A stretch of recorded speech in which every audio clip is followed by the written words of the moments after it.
बोलता है पहला प्रॉपर्टी देखो, इंटरचेंजिंग टू रॉ या कॉलम। देखना ये मान लो है 2, 3, 4, 5, ठीक है। पहले इसका वैल्यू बताओ तो क्या होगा, क्या होगा 2 गुना 5 माइनस 3 गुना 12, ये हो गया 10 माइनस 12 मतलब कितना -2। बोलता अगर किसी भी डिटर्मिनेंट्स का रॉ या कॉलम को आपस में बदल दोगे तो ज़्यादा फर्क नहीं पड़ेगा। इसी को चेंज कर दे, मान लो इसको 2, 3 कर दें, इसको 4, 5 कर दें, इसका वैल्यू आप ला सकते हैं 5 गुनी 10 माइनस 4 दिया 12, रिजल्ट आया -2। तो पहला नियम क्या था, अगर रॉ या कॉलम को आपस में इंटरचेंज करते हैं तो उनका वैल्यू में कोई परिवर्तन नहीं होगा। क्या ये बात समझ में आया? दूसरा क्या कहता है बाबू, क्या कहता है दूसरा, 2 इक्वल रॉ। ध्यान देना बाबू, अगर मान लो यह 3, 2, 3, 1 और यह 2, 3, 1, ये दे दिया 1, 2, 3, क्या लगता है कोई दो या रॉ आपस में बराबर है? गौर से देखो, कोई भी रॉ या कॉलम आपस में बराबर है, जुड़वा है। अगर कोई भी रॉ या कॉलम जुड़वा हुआ, आइडेंटिकल हुआ, तो उसका वैल्यू जो होगा वो 0 होगा। एग्जाम में कभी जब आगे जब आप प्रूफ करने चलेंगे तो आपको कोशिश करना है कि कोई भी दो रॉ का वैल्यू हम बराबर कर दें, ठीक है। जैसे ही बराबर हुआ इस प्रॉपर्टी का यूज करके सॉल्व नहीं करना है, डायरेक्ट समझ लेना है कि 0 हो गया। क्या बात समझ में आया? ध्यान देना, समझना ठीक है, लेकिन भरोसा हम पे मत करना, ठीक है। क्यों करता है भरोसा तू गैरों पे, क्यों करता है भरोसा तू गैरों पे, जब चलना है खुद के ही पैरों पे। तो टेंशन नहीं लेना, खुद भरोसा नहीं करने का। पहला रॉ का वैल्यू अपने निकाल, क्या हो जाएगा 2 गुना फिर -3 गुना फिर +1 गुना। जल्दी से करके दिखाओ, फिर कहानी सुनाएंगे तुम लोग को, हो जाएगा। अरे अपने से लगा वैल्यू निकालना बताया ना कैसे माइनस प्लस किए। ये माइनस प्लस क्यों किए, क्या बात समझ में आया? Very good. तो बताओ 2 का कोफैक्टर क्या, 3 1 3 1, जल्दी बोल, 3 1 2 3, बहुत अच्छा। 3 का कोफैक्टर बताओ, 2 1 2 1 1 3। अब बताइए 1 का कोफैक्टर बताओ, 2 3 1, ठीक है। देख 2 गुना 3 दिया 9 -3 माइनस 3 है, ये 3 दूनी 6 -1 प्लस ये 2 दूनी 4 -3, ये क्या हो गया 2 और 6 12 हो जाएगा। ये -6 दिया 5 दिया 15 और ये हो जाएगा -1। देखो हाँ प्लस देखा, हमको भरोसा करता तो घबरा नहीं जाता। बोले ना 2 अगर रॉ और कॉलम आपस में बराबर होगा तो वैल्यू क्या होगा, याद रहेगा या सीख लिए? सीख लिए। तो चलो तीसरा नंबर, पहला क्या प्रॉपर्टी था, रॉ या कॉलम को आपस में बदलोगे तो उसका वैल्यू कोई चेंजेस नहीं होगा। दूसरा क्या प्रॉपर्टी था, जब 2 रॉ या 2 कॉलम आपस में जुड़वा हो, आइडेंटिकल हो, तो उसका वैल्यू क्या होगा, क्या होगा? समझ गया?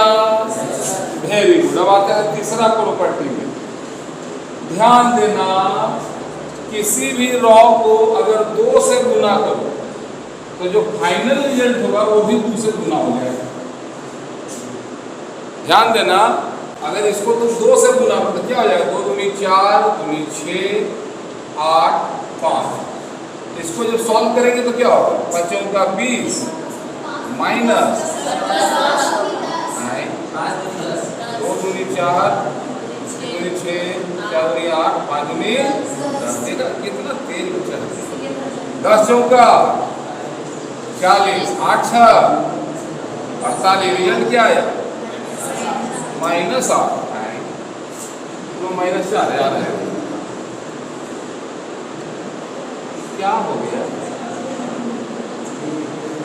क्या हो गया, सोचो। देखो चौकीदार नारा लगा रहा था, जागते रहो जागते रहो। धीरे से बोला, मेरे भरोसे मत रहो। आज बड़ी मुश्किल, जल्दी से बताओ कहाँ गलती हुआ।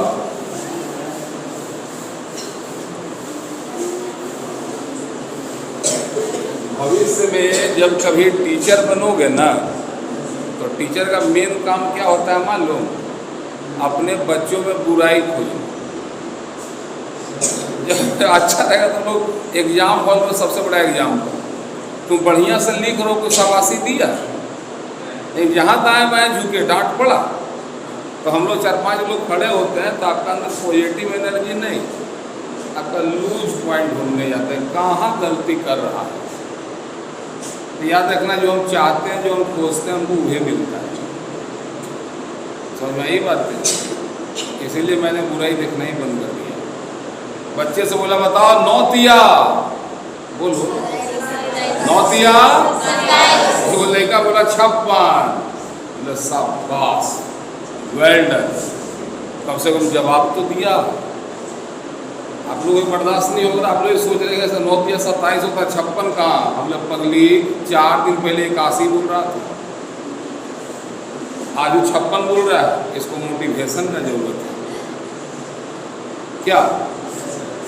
तो हमेशा थिंक पॉजिटिव। बताओ मैंने अभी क्या गलती किया, मैंने बोला कि इसमें अगर 2 से गुना कर दोगे तो इसका जो रिजल्ट होगा वो भी 2 का मल्टीपल ही होगा, और मैंने गुना किया, तो गलती क्या की। ध्यान देना, डिटर्मिनेंट्स में नियम है कि एक ही रॉ का वैल्यू पूरा डिटर्मिनेंट्स का वैल्यू होता है। तो गुना करना तो एक ही रॉ में करो। जरा देखो, 2 दूनी 4, 3 दूनी 6, 4 5, 5 चौका 20 माइनस 24। इसका रिजल्ट आया -4। समझ में आ रही है बातें। इसका रिजल्ट क्या होगा, 5 दूनी 10 माइनस 12, ये हो गया -2। अगर इसमें हम 2 से गुना किए तो हमने गलती किया, क्या, ये सब में गुना किए थे, ये गुना होगा। पहला नियम आपको पहले ही बताए थे कि डिटर्मिनेंट्स का वैल्यू, किसी भी एक रॉ का वैल्यू निकालोगे वही डिटर्मिनेंट्स का वैल्यू है। तो जब हम गुना किए तो सब में किए, तो पाप हुआ कि नहीं हुआ, हो गया ना। समझ पाए। और तीसरा प्रॉपर्टी क्या कहता है, किसी भी एक रॉ या कॉलम में अगर 1 नंबर से गुना करोगे तो जो रिजल्ट जो होगा वो उतना ही गुना होगा। हमने इसमें 2 से गुना किया, ये रिजल्ट मेरा ये आया। अब इसका वैल्यू -4, नहीं करते तो -2, जब 2 से गुना किया तो हो गया -4। क्या बात समझ में आ गया, बात समझ में आया या आ गया। ऐसे होता है, आ गया सर। मास्टर कंफ्यूजन में लिखा, हाँ बोल रहा है कि ना बोल रहा है। क्लियर है, क्लियर है। देखो देखो, घुमा अंकितवा को मुड़ी दे। कोई बताएगा कंसिस्टेंसी का मतलब क्या होता है, लगातार, बार बार, रिपीटेड मोड में जब किसी काम को करते हैं, शुरुआत में आसान होता है या हार्ड होता है। शुरुआत में हार्ड होता है, लेकिन जब उसको प्रैक्टिस करते हैं तब तक करो जब तक वो हार्ड काम करना मजाक न हो। जब आप साइकिल चला रहे होंगे पहली बार तो दिमाग घूमता होगा, हैंडल देखें, पैडल देखें, चक्का देखें, रोड देखें, पब्लिक देखें। अब यही चक्कर में देखने चक्कर धड़ाम, लेकिन आपने छोड़ा नहीं, आपने लगातार लगातार गिरते रहे, ठेहुना पड़वाते रहे, कंसिस्टेंसी लगे रहे। और आज जब कोई बढ़िया चेहरा दिखता है तो अगर माथा में खुजली होता है, दोनों हाथ छोड़ के हैंडल ऐसे जा रहा है, यह है कि नहीं किया है कभी? हैंडल छोड़ के उनको माथे में खुजली होगा बस। कोई तो और खतरनाक नौटंकी है, उसे अगले चक्का उठा देगा, ले कोई पिछला घुमा देगा, कोई गोल गोल घुमा देगा। ये क्या चीज का असर है? एक दिन का, ये लगातार किए गए एफर्ट का। ध्यान देना, कंसिस्टेंसी जरूरी है। अगर तेरा लक्ष्य फिक्स हो, झारखंड टॉप 10 ये मेरा होना चाहिए। अगर ये लक्ष्य फिक्स है तो 11th से लेकर 12th में आने तक आपने पूरा कंसिस्टेंसी के साथ पढ़ाई की। अब 12th में आप भी लगातार पढ़ रहे हैं। आप पढ़ रहे हो या हम पढ़ा रहे हैं? पक्का? नहीं, एक बार ऐसी पूछ बैठे थे हम, लाए रे सच्चाई और भ्रम में क्या अंतर है? सच्चाई और भ्रम में what is the difference between truth and confusion? हम पढ़ा रहे हैं। वाह, क्या जवाब दिया, सुभान अल्लाह, क्या बात है। आप पढ़ा रहे हो, ये सत्य है, लेकिन आपको लग रहा है कि हम पढ़ रहे हैं, ये आपका भ्रम है। ध्यान देना, तुम पढ़ना, तुम भ्रम में मत रहना, ठीक? कंसिस्टेंट एफर्ट लगाइए। और अब एग्जामिनेशन 5-6 महीना दूर है और दुनिया भर का सारा पर्व त्यौहार अभी आ रहा है जो आपको डिस्ट्रैक्ट करेगा आपके लक्ष्य से, लेकिन रुकने का नहीं। रुकना है क्या? नहीं रुकने का है, आगे बढ़ने का है। मान लो ये मैट्रिक्स है, मान लो 8, 6, 10, 4, 3, 1, 5, 4, 2। ध्यान देना, इस मैट्रिक्स को कैसे लिख सकते हैं जरा समझना। क्या हम इसको ऐसे लिख सकते हैं 4 जोड़ 4 लिख सकते हैं? इसको लिख सकते हैं 3 जोड़ 3, इसको हम लिख सकते हैं 6 जोड़ 4, अलगे करो इसको 2 जोड़ 4, 5 जोड़ 1, जो मर्जी सो कर सकते हैं। बतिया is the same but difference is एकदम हल्का सा है, हल्का हॉल है, हॉल। अब जरा देखो ये क्या है, 4 3 1 5 4 2, ये दोनों का मतलब एक ही है। अगर ये एक ही है तो इसका मतलब हुआ ये बराबर होगा 4 2 6 4 3 1 5 4 2 प्लस 4 हो गया, ये 4 3 1 5 4 मैट्रिक्स से चेंज। अब इसका भी वैल्यू निकालोगे और दोनों को निकाल कर जोड़ोगे तो वैल्यू सेम ही होगा। कोई डाउट? भरोसा करोगे?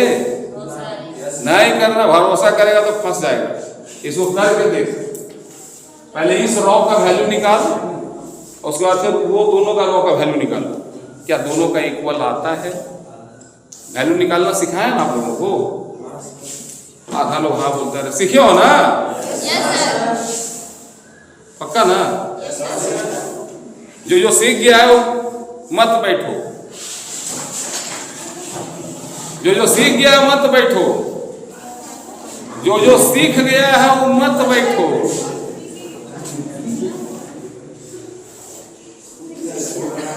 मतलब इतना लोग नहीं सीखा है जो बैठा हुआ है। ध्यान देना, मैंने नहीं बोला था उठो, मैंने बोला था क्या उठो? मैंने बोला जो सीख गया वो मत बैठो। उठा तो तुम अपने आप ना। इसको बोलता मैजिक ऑफ पब्लिक स्पीकिंग। लोगों से वो करवाओ जो तुम चाहते हो, लेकिन डायरेक्टली नहीं, इनडायरेक्टली। जल्दी बताओ, आर यू पागल हो? आर यू पागल हो? Very good. क्या तुम पागल थे?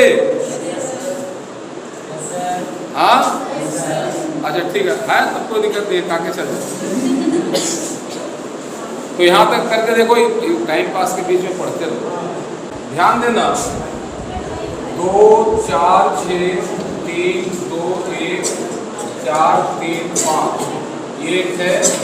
आपको करना है रॉ 1 में 2 इंटू रॉ 3 करो।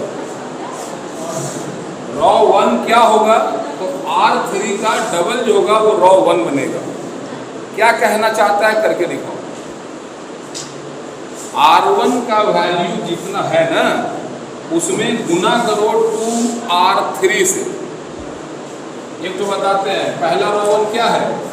2 है, गुना करना है R3 ये है, 2 दूनी 4, 4 दूनी 8।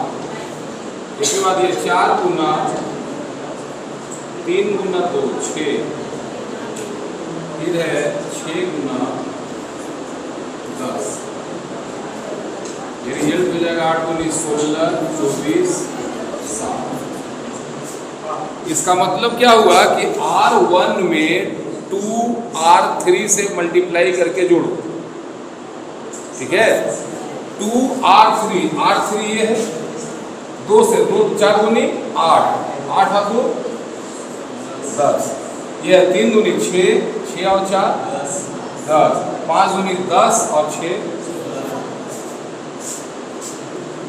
ये है। ऐसा आपको बार बार एरो दिखेगा आपको ऐसा, ठीक है। अगर आपको बोल दे रॉ 1 में रॉ 2 प्लस रॉ 3 जोड़ना है, समझ में आ रहा है बात? तो ये रॉ 1 जितना है, ये 2 है, ये दोनों को जोड़ेंगे, 4 3 7 जोड़ 9। तो पहला रॉ क्या बनेगा? 9, 5 4 9, 6 6 9। ये कहना चाह रहा है, लेकिन कर इस प्रकार से, ठीक है। ये कुछ बेसिक था। टाइम हो गया कार्य, टाइम हो गया आई थिंक। तो अगले क्लास में हम लोग मिलेंगे थोड़ा सा और प्रैक्टिकल के साथ। ये बेसिक कॉन्सेप्ट था, ठीक है। आशा करते हैं कुछ समझ में आया होगा। और इससे रिलेटेड एग्जाम्पल और क्वेश्चन आपके व्हाट्सएप में जाएगा, उसको थोड़ा सा अटेम्प्ट करोगे आप लोग। और याद रखना, सीधे का सीधे कौन सा दिन? अरे जिसके इंतजार में इतना पढ़ रहे हो, कौन सा? फाइनल एग्जाम वाला दिन। उदास हो गए? चलो, थैंक यू एवरीवन।